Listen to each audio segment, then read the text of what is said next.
সেই দীর্ঘদিন যাবৎ যেই নিয়মে নির্বাচন হচ্ছে, এদেশের মানুষ যেই নিয়মে ইউজ টু, এটাকে বাদ দিয়ে এই পিআর পদ্ধতি এনে একটা ষড়যন্ত্র করার চেষ্টা হচ্ছে, এবং এটা সবার কাছেই পরিষ্কার।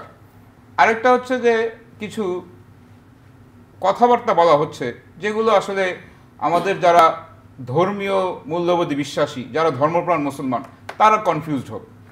যেমন একজন ব্যক্তি যে ভাইরাল বক্তা, তিনি বলে দিলেন যে একটি মার্কা বা একটা ভোট দিলে 18 কোটি নামাজের সোয়াব পাওয়া যাবে।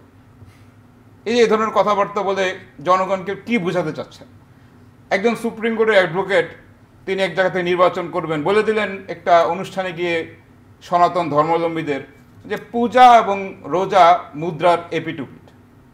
এইসব কথাবার্তা বলে ওনারা জনগণকে আজকে বিভ্রান্ত করার চেষ্টা করছেন, এবং জনগণ আজকে কনফিউজড যে আসলে এগুলো কি হচ্ছে।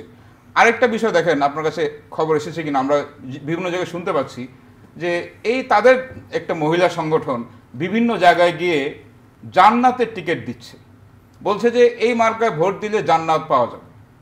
আবার একজন বক্তা বললেন যে অমুক মার্কায় ভোট দিলে আল্লাহ খুশি হবেন।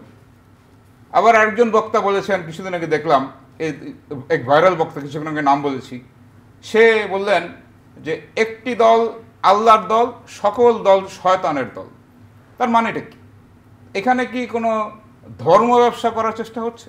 এখানে কি জনগণের বিভ্রান্ত করার চেষ্টা করছে? দেখেন, একদিক দিয়ে ইসলামের নাম ব্যবহার করবেন, আবার দীর্ঘদিন যে লোগো ব্যবহার করলেন, আল্লাহ এবং ইসলাম কায়েম করার কথা বললেন, ঘাট করে দেখলাম যে এই দুটা নাম উঠে গেল। এখন আবার মনে হচ্ছে যে কেউ না কেউ ওনাদেরকে ইনফ্লুয়েন্স করছেন যে আল্লাহ এবং ইসলাম কায়েমটা তুলে ফেলেন, তাহলে আপনাদের সুযোগ রয়েছে। এত যদি আপনাদের অবস্থান ভালো হয়, যে এত তারা জনগণের প্রতি কমিটেড, যে তারা খুব জনপ্রিয়, তাহলে পিআর পদ্ধতির প্রয়োজনটা কি?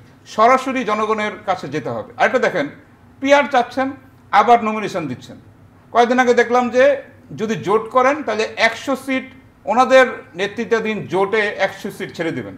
তাহলে ক্যান্ডিডেট ঘোষণা করবেন, আবার চাইবেন যে পিআর তো হলে কোনো ক্যান্ডিডেট থাকবে না, দলকে ভোট দেওয়া হবে, দলের পার্সেন্টেজ অনুযায়ী পার্লামেন্টে এমপি হবে।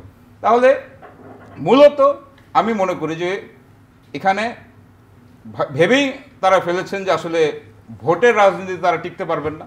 তাই আজকে এই নতুন নতুন কথাবার্তা বলে আজকে নির্বাচন পেছানোর একটা দুর্বসন্ধে বলে আমি মনে করি।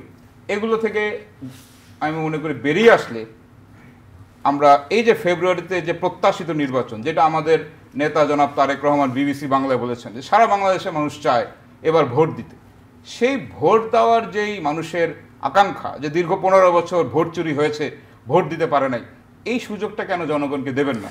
এই সুযোগ না দিয়ে পিআর টিআর বলে কেন বিভ্রান্ত করবেন?